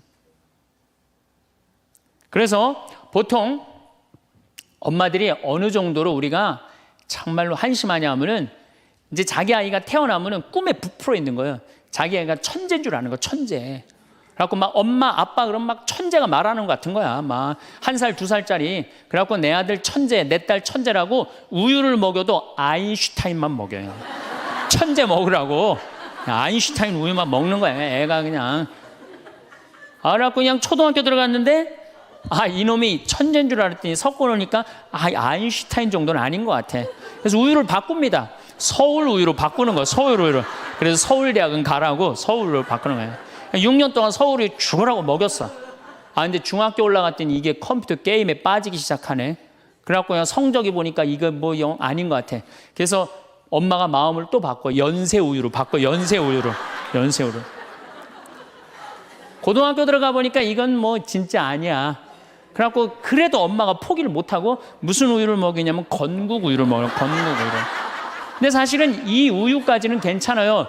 건국 우유까지 서울에 있는 학교에 가면요. 서울대학이에요. 이 지방에 다 가거든요. 고등학교 3학년 때는 이건 건국 우유도 안 될 것 같아. 그래갖고 그냥 최종적으로 정말로 애절한 마음으로 먹이는 우유가 뭔지 아세요? 저지방 우유예요. 저지방 우유. 지방대학은 가지 말아라. 여러분들 얼마 전에 어떤 아이가 자기는 예술고등학교 가고 싶은데 엄마 아빠가 판검사 되라고 어떻게 애를 괴롭힌 거예요. 그러니까 애가 그냥 불을 질러갖고 엄마 아빠 여동생 할머니까지 다 죽었잖아요. 그러니까 여러분들 자식을 정말로 사랑으로 키우느냐 욕심으로 키우느냐 이거 반성해야 돼요. 그렇게 애를 힘들게 키우는데 여러분들 노년이 풍요롭겠어요? 사랑이 없는 거예요. 사랑이. 정말 안타깝죠. 그래서 우리들이 그 아이들이 자기가 능력이 자꾸 깨져가는 걸 느낄 때 우리는 쓸쓸하고 외롭다는 거죠. 그때 누가 위로가 돼야 돼? 엄마들이 위로가 돼. 우리 아들 괜찮아. 정말 착하고 하느님 찬양하고 하느님 사랑하고 매일매일 성실하면 살면 돼. 그걸 전해줄 때 여러분들 노년은 안 외로워요. 너 같은 걸 내가 낳았으니 이 왼수야 밥이 넘어가느냐 이런 분들은 외로울 수밖에 없어요.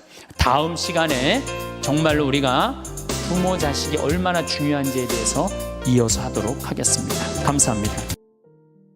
오늘은 조금 특별한 주제를 다뤄볼까 합니다. 여러분은 인생의 마지막 순간 어디에서 무엇을 하고 싶으신가요?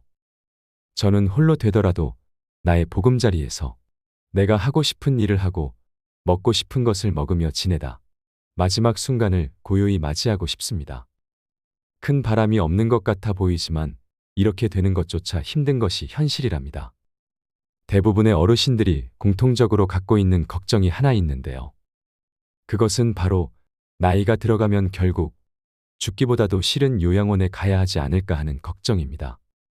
나이 들어 건강 잃고 돈 잃고 가족 잃고 요양병원이나 골방에서 비참한 최후를 맞이하는 이들도 많이 있습니다. 누구나 나이는 들고 소풍 같은 인생을 마감해야 하는 때는 오는데 그때까지는 자유롭고 행복한 삶을 살아야 하지 않을까요? 요양원, 요양병원을 예로 들은 이유가 있습니다. 얼마 전에 지인으로부터 들은 이야기가 머릿속에서 떠나질 않아 괴롭습니다. 이야기를 전한 지인은 자동문을 수리하는 일을 하는 사람입니다. 그러다 보니 여러 장소에서 여러 사람들을 만나게 됩니다. 그가 요양병원에서 겪은 충격적인 이야기를 들려주겠습니다. 얼마 전 지인 김 씨는 지방에 있는 요양병원으로 출장을 갔습니다. 병원의 정문이 고장나서 수리 의뢰가 들어온 것인데 방문해서 살펴보니 작동이 잘 안 되는 것이 아니라 유리가 산산조각 나서 부서져 있었습니다. 아니, 어쩌다 문이 이렇게 된 거예요? 그냥 별거 아니에요. 어쩌다 그렇게 됐네요. 오늘 고칠 수 있는 건가요? 김 씨가 문 상태를 보고 놀라서 물어보자 병원의 직원이 의문스럽게 대답하며 물었습니다. 이게 완전히 파손돼서 유리를 교체해야 합니다. 그러려면 사이즈를 재서 다음 빵문에 교체할 수 있겠네요. 이틀 뒤 수리를 완료할 수 있을 것이라고 대답하는 와중에 병원 안쪽에서 비명 소리와 함께 우당탕탕 무언가 박살나는 소리가 났습니다. 어이쿠, 무슨 일이 있나 본데요. 김 씨가 안쪽을 기웃대며 말하자 직원은 사색이 되어 잠시 기다리라는 말을 남기고 사라졌습니다. 몇 분 뒤 나타난 직원이 말했습니다. 저기 혹시 자동문이 아니라 일반 여닫이 문도 고치실 수 있나요? 문이 또 고장 났나요? 직원을 따라 안쪽의 병실로 향한 김 씨는 부서져 있는 문을 보고 의아해했습니다. 무언가로 내려친 흔적과 함께 경첩이 뜯겨 문이 간신히 제자리에 매달려 있는 것 아니겠습니까? 그러자 직원이 머뭇거리며 말했습니다. 사실 여기 계신 할머니가 자꾸 문을 부서뜨리네요. 아니, 힘도 좋으시네요. 그러니까요. 의자로 내려치셨나 봐요. 김 씨가 병실 안을 들여다보았지만 할머니는 보이지 않았습니다. 이 부서진 부분은 제가 어쩔 수 없고 이 문은 이틀 뒤에 자동문 고치면서 고쳐드릴게요. 경첩이 떨어져 나간 부분만 우선 붙여드릴게요. 그리고 나서 이틀 뒤 김 씨는 수리를 마무리하려고 다시 요양병원을 방문하였습니다. 여닫이 문에 경첩을 고정하려고 병실로 들어간 김 씨는 범인을 마주했습니다. 문을 부순 할머니가 침대를 정리하고 가방을 챙기고 있었습니다.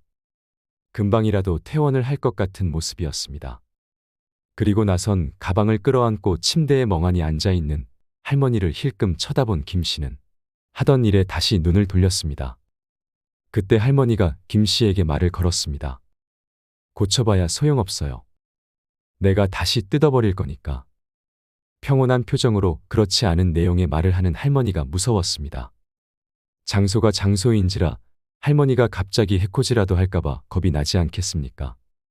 못 들은 척 작업을 하던 김 씨에게 할머니가 또 다시 말했습니다. 아저씨, 여기는 이름은 병원인데 살려고 오는 곳이 아니라 죽으려고 오는 곳이에요. 네. 내가 다리가 조금 불편한데 자꾸 밧줄로 다리를 묶어놔요. 놀란 김 씨가 황급히 할머니의 다리를 쳐다보았는데 묶어놨다는 밧줄은 보이지 않았습니다. 안도의 한숨을 쉰 김 씨는 할머니가 치매가 있으신가 보다 생각하였습니다. 내 말을 안 믿네요. 우리 아들도 안 믿는데 아저씨가 믿겠어요. 묶어놓고 약도 먹이는데 다리가 낫는 약인지 무슨 약인지 모르겠네요. 계속되는 할머니의 말에 김 씨는 대꾸하는 신용이라도 하기 위해 대답하였습니다. 아, 지금 퇴원하시나 봐요? 곧 우리 아들이 데리러 올 거라서요. 네 하고 대충 대답한 김 씨는 얼른 경첩을 달고 정문으로 되돌아 나왔습니다. 그리고 나서 자동문 유리를 교체하는 와중에 또 소란스러운 소리가 들려왔습니다. 고함치는 소리가 가까워지는 순간 병원 복도 안쪽에서 아까 마주쳤던 할머니가 튀어나오는 것이 아니겠습니까? 이놈들아, 문 열어. 내보내줘. 이 나쁜 놈들. 목에 핏줄이 붉어지도록 악을 쓰며 할머니가 문을 향해 달려들었습니다. 김 씨가 고치고 있던 문을 쾅쾅 내리치고 몸으로 부딪히며 발작 같은 행동을 하였습니다. 김 씨가 혼비백산한 사이에 직원들이 달려와 할머니를 붙들었습니다. 할머니가 제압되는 사이에 김 씨는 김 씨에게 수리 의뢰를 맡긴 옆에 있던 직원에게 물었습니다. 저 할머니가 치매가 있으신가 보죠? 아니요. 치매는 없으신데 가끔 저렇게 행패를 부리세요. 아니, 치매도 없으신데 저러신다고요? 문도 부수고? 정신이 멀쩡하다는 직원의 말에 김 씨는 놀랄 수밖에 없었습니다. 밧줄이며 약이며 꼭 치매가 있는 할머니가 엉뚱한 말을 한다고 생각했기 때문입니다. 아들이 저 문 때문에 못 찾아온다고 저 난리를 치시는 거예요. 짐을 싸놓으셨길래 퇴원하시는 줄 알았는데요. 저분이 매일 하는 게 짐 싸놓는 거예요. 아들이 데리러 온다고 믿으면서요. 직원은 지겹다는 듯이 고개를 저으며 투덜거리며 사라졌습니다. 그러자 김 씨는 상황이 달리 보이기 시작했습니다. 직원들에게 붙잡혀 있는 할머니의 바지춤이 몸싸움에 말려 올라가 있었는데 양쪽 발목에 시퍼런 멍자국과 이리저리 쓸린 상처가 있는 것 아니겠습니까? 꼭 밧줄에 묶여서 발버둥치며 생긴 상처처럼 할머니는 건장한 직원들의 우악스러운 손길에 병원 안쪽으로 끌려 들어갔습니다. 김 씨는 무서운 생각이 들어 하던 작업을 마무리하는 손길을 분주히 했습니다. 그러다 다른 방에서 나와 걸으며 하는 직원들의 대화를 들었습니다. 보호자한테 전화했어? 아들이 뭐래? 뭘 뭐라 그래? 이번에도 그냥 신경안정제 놓으라고 하지. 병문안 오겠다고 안 하고. 오겠어? 여기다 부모 던져놓고 한 번도 안 찾아온 자식인데. 소곤소곤 나누며 지나간 대화는 김 씨에게는 귓가에 소리치는 것처럼 생생하게 들렸습니다. 이 이야기를 듣고서 어머나 세상에 하는 사람들 틈에서 김 씨는 무척 괴로웠습니다. 요양병원이 현대판 고려장이라는 이야기를 얼핏 들은 기억이 있었습니다. 하지만 이 이야기처럼 사무치게 와닿았던 적은 없었던 것 같습니다.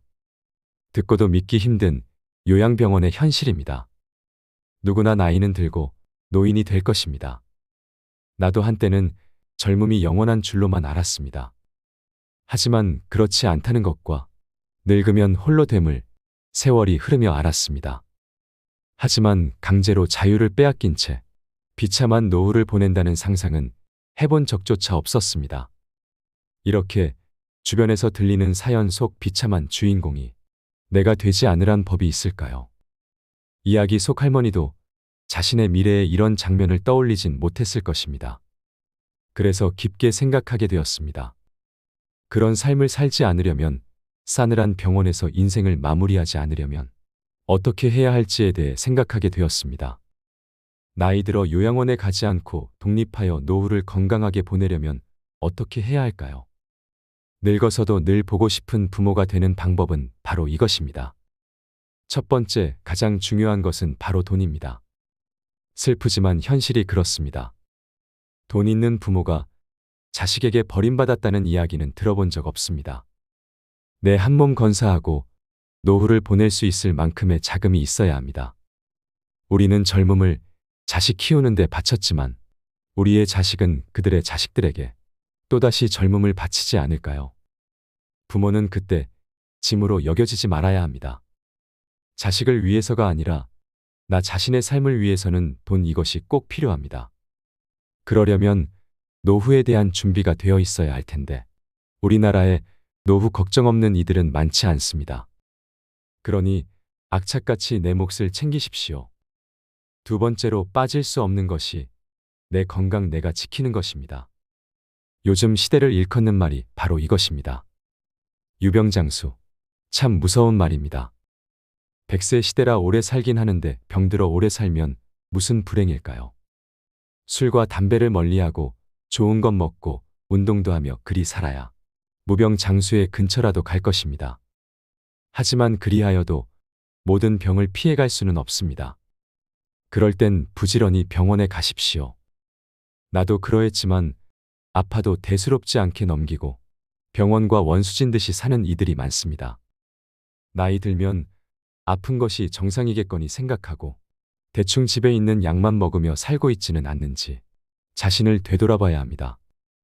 건강만큼 순식간에 물거품처럼 사라질 수 있는 것이 또 없습니다. 크게 아파본 사람들은 있는 돈을 다 줘서라도 건강을 살 수만 있다면 좋겠다고 말합니다. 가지고 있을 때 잘 지키십시오. 그리고 또 중요한 것이 이것입니다. 나이 들어도 홀로 잘 지내는 법. 내가 가족에게, 주변 사람들에게 짐이 되지 않으면, 물리적으로 경제적으로 주변으로부터 완전히 독립할 수 있다면 요양병원이 무서울 이유가 없습니다.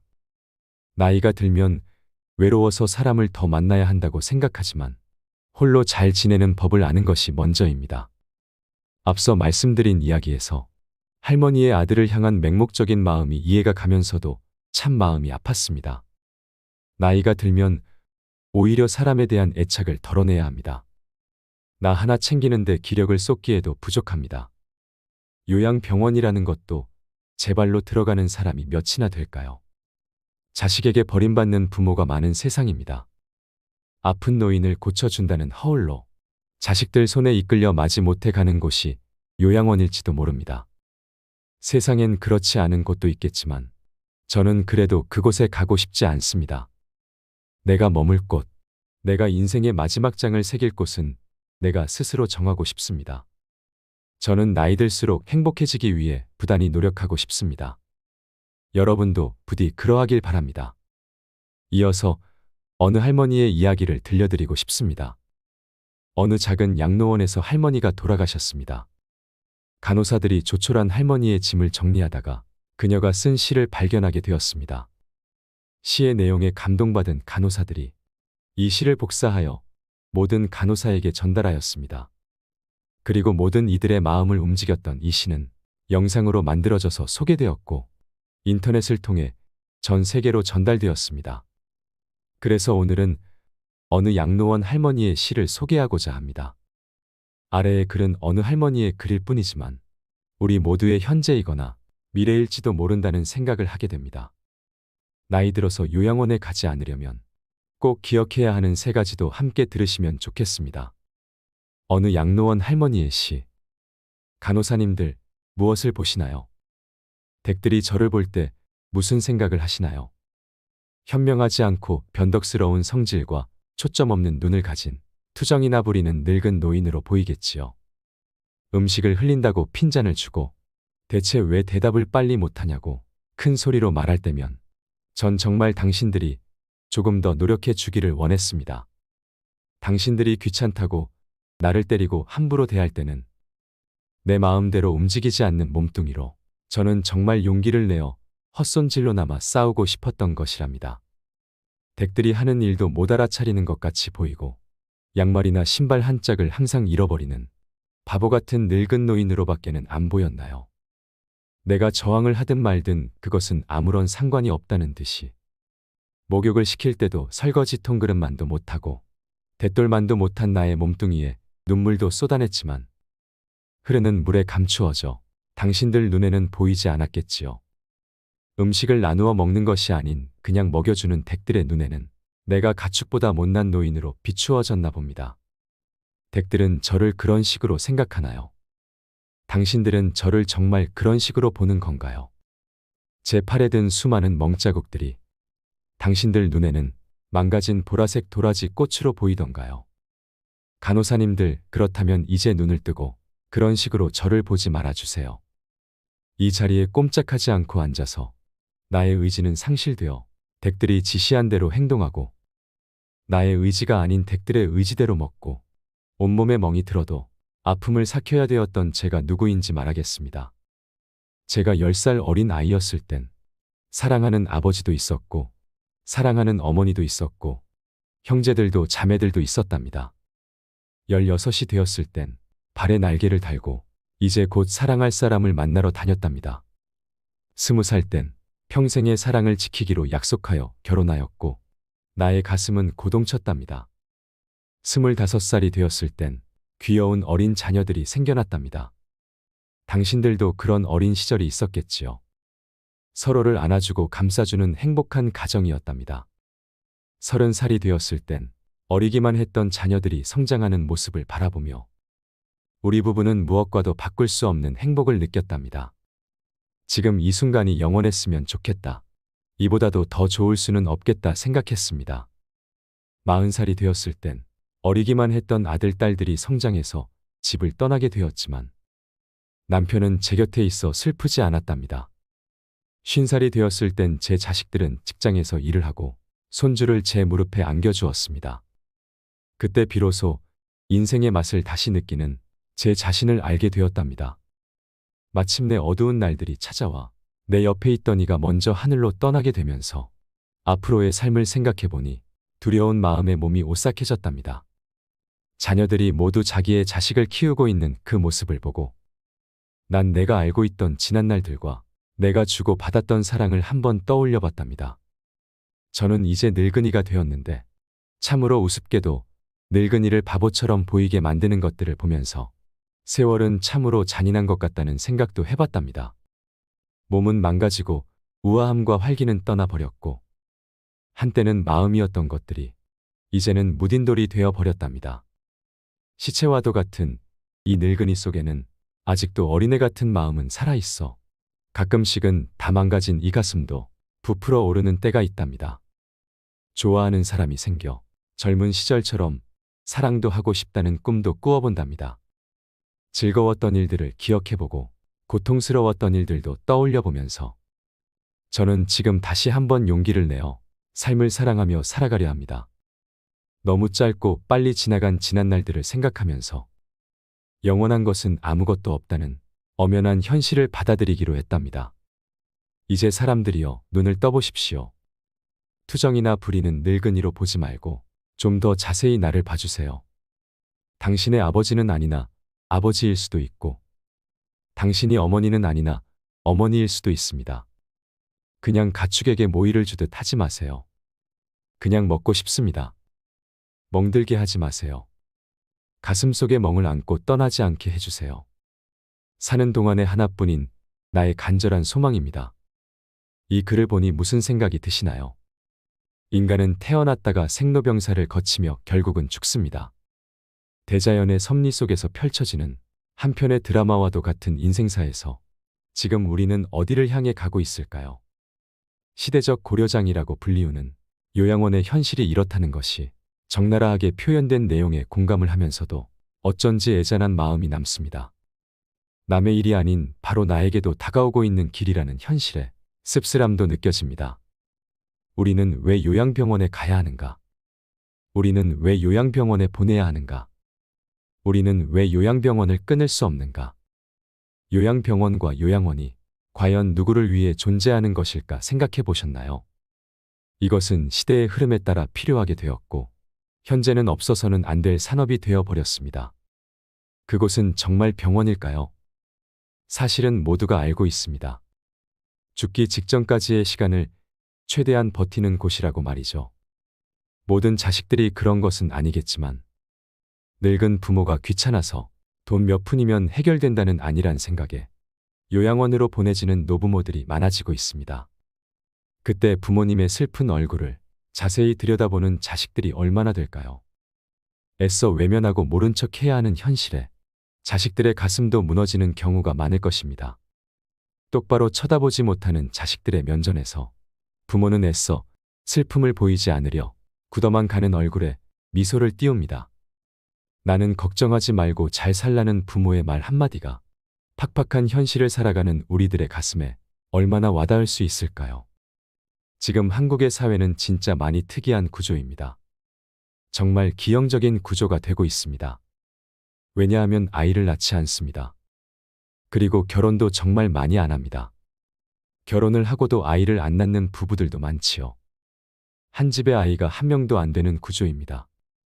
노인층은 급속도로 많아지는데 새로 태어난 사람들은 없지요. 그럼 지금 30, 40대의 사람들은 20년 뒤 60살이 되었을 때 70대, 80대의 부모들을 부양해야 합니다. 그래서 이제는 노인이 노인을 부양해야 하는 시대라고도 할 수 있습니다. 스틸라이프라는 영화를 보면 주인공이 거두어들이는 시체들 대부분이 고독사입니다. 공무원이 직접 처리를 해서 장례를 치러줍니다. 그리고 그 장례식에는 아무도 참석하지 않지요. 아픈 부모를 자식들은 돌보지 않고 찾아오지도 않습니다. 전혀 본 적도 없고 친분도 없지만 나라의 녹을 받고 살아가는 공무원이기에 해야 하는 일입니다. 그렇게 삶과 죽음에 대해서 깊게 성찰을 하게 되는 작품입니다. 이 영화 속의 이야기가 이제는 우리 현실과 괴리가 있다고 느껴지지는 않습니다. 지금의 50, 60년대생 혹은 그 이전에 태어난 부모님들은 정말 많은 고생을 하셨을 겁니다. 아마 상상도 하기 힘들 정도로 엄청난 고생을 하셨을 거라 생각을 합니다. 과거에는 요양병원, 요양원 이런 게 별로 없었습니다. 그럼 부모님이 편찮으면 자식이 다 했을 겁니다. 아니면 시집온 며느리가 도맡아 해야 하는 상황도 많았습니다. 그렇게 수십 년을 살다 보면 내 나이가 60이 되는 거죠. 이 얼마나 비참한 인생인가요? 이제는 세상이 바뀌어서 인식도 많이 달라지고 굳이 힘들게 부양하지 않아도 된다고 생각을 하는 사람들도 많아졌지만 막상 보내려고 하면 여러 가지 문제들이 봉착하게 됩니다. 그만큼 쉽지 않은 결정인 것은 자명합니다. 요즘에는 요양병원과 요양원에 많이 보냅니다. 먼저 요양병원의 간병비는 장기요양보험의 대상이 아니기 때문에 환자나 간병인이 100% 본인 부담을 해야 합니다. 예를 들어 한 병실에 6명이 입원해 있다면 40만 원씩 거두면 총 240만 원이 됩니다. 그럼 간병인이 240만 원의 월급을 가져가는 거죠. 일반적인 요양병원에 입원을 시키면 법정 본인 부담금이라는 게 있습니다. 그게 보통 60만 원 정도가 되는데 기저귀 비용 등을 더하면 110만 원 정도는 잡아야 합니다. 시설이 좋은 곳은 간병비를 80만 원까지도 받습니다. 병원마다 차등이 있지만 110만 원이 최소한의 금액이라는 거죠. 그리고 시설 운영이 잘 되지 않는 곳은 시설의 질을 높이려고는 하지 않고 간병비를 낮추는 것에만 혈안인 경우가 많습니다. 그런 곳은 보내놓고도 기분이 찜찜합니다. 시설 투자나 서비스 질에 대해서는 노력이 없고 환자 유치에만 심혈을 기울이는 곳에 입원해 있으면 좋은 게 별로 없습니다. 그래서 가격이 합리적이면서 좋은 요양병원을 찾기란 하늘의 별 따기라는 것입니다.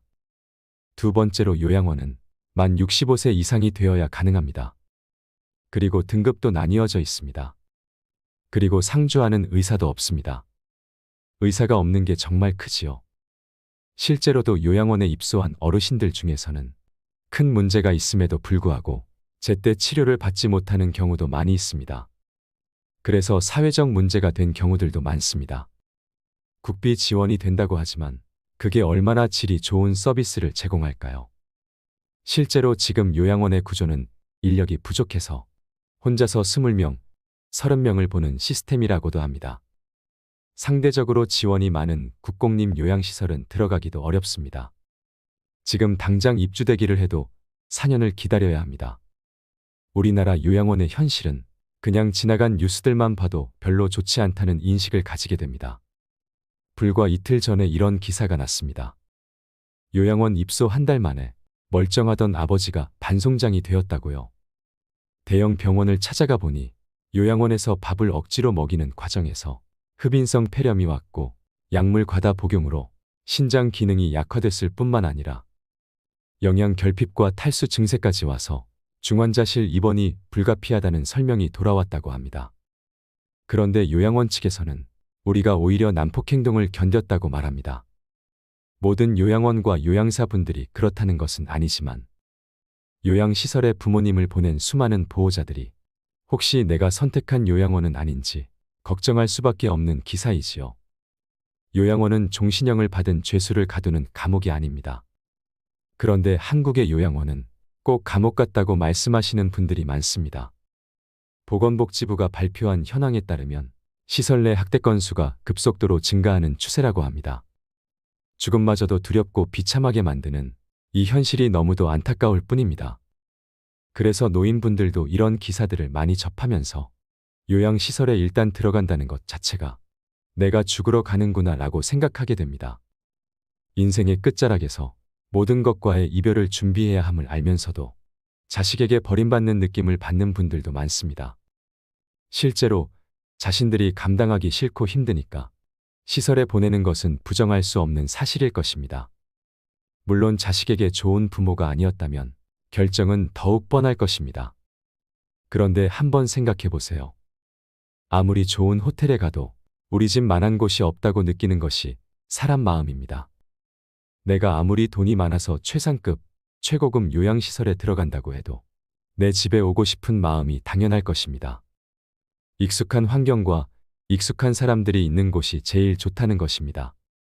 어떻게 죽을지 준비를 하는 것도 나이가 들면 자연스럽게 생각을 해볼 문제라고 생각합니다.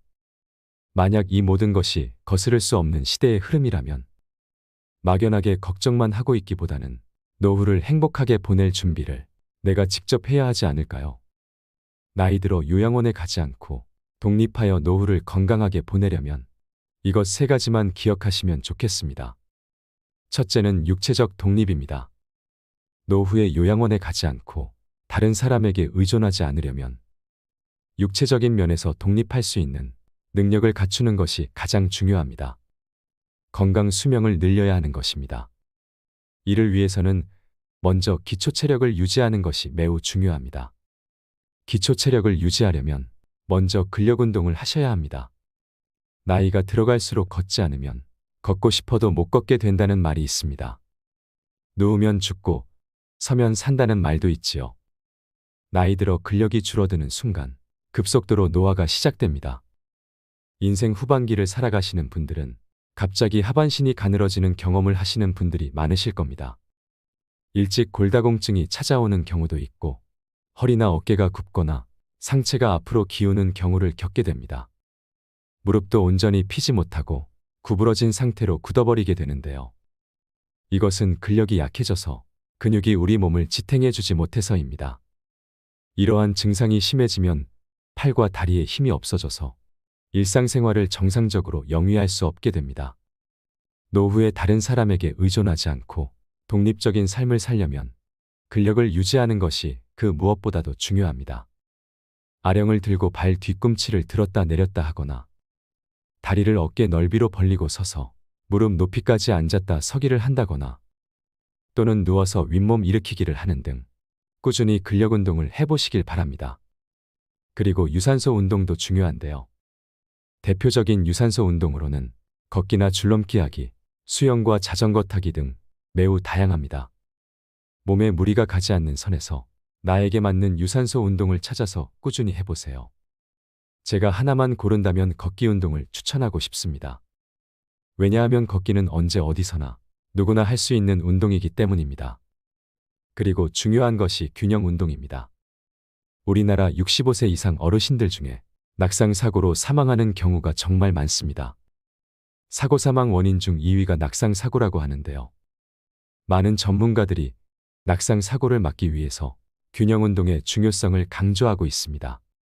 제일 간편하고 확실한 방법은 한 발로 서기 운동입니다. 한 발로 서기는 균형 감각을 익히기에도 효과가 있고 혼자 어디서나 할 수 있다는 장점이 있습니다.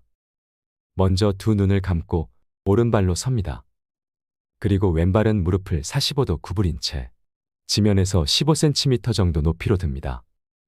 두 손은 허리에 대면 됩니다.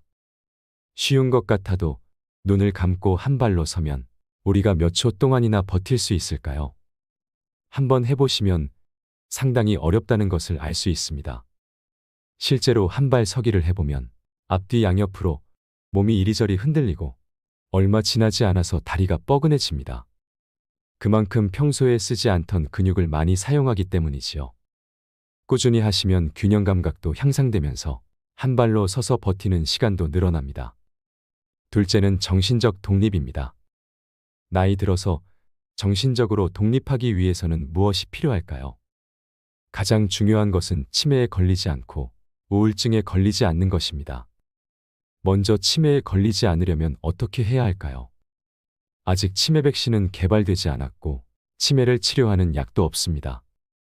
지금까지 개발된 치매 약은 치매 악화를 지연시키는 효과만 있을 뿐입니다.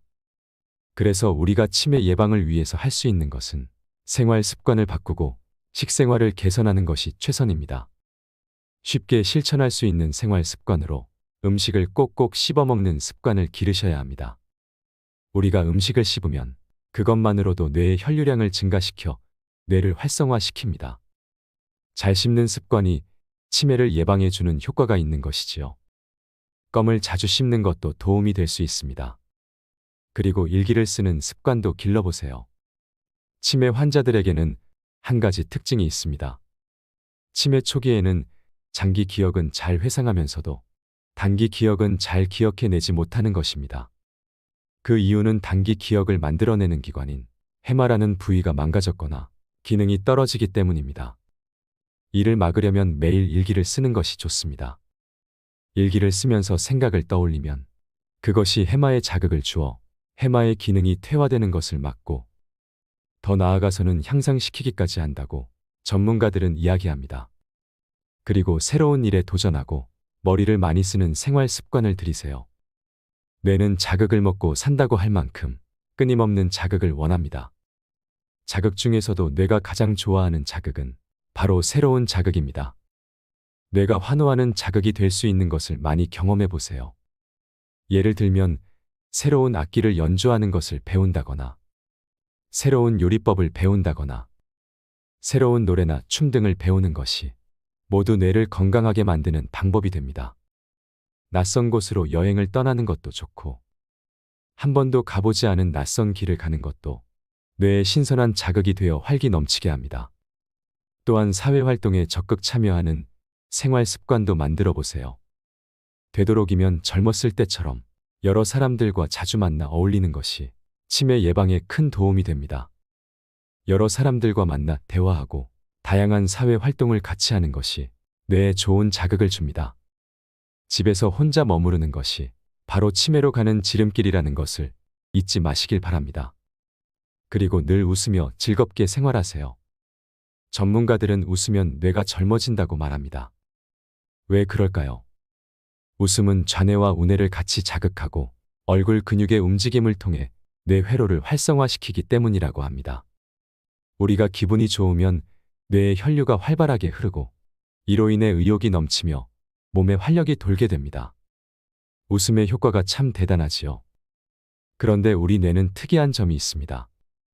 그것은 바로 뇌는 진짜 웃음과 가짜 웃음을 구분하지 못한다는 점입니다. 그래서 웃기지 않아도 억지로라도 웃으면 진짜 웃음의 효과가 있다고 합니다. 그러니 오늘부터는 억지로라도 많이 웃으시기 바랍니다. 다음은 우울증에 대해서 말씀드리겠습니다.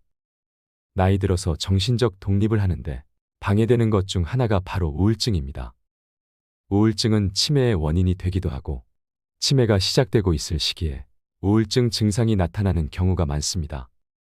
이러한 이유 때문에 노인성 우울증과 치매를 구분하기 힘든 경우가 참 많습니다.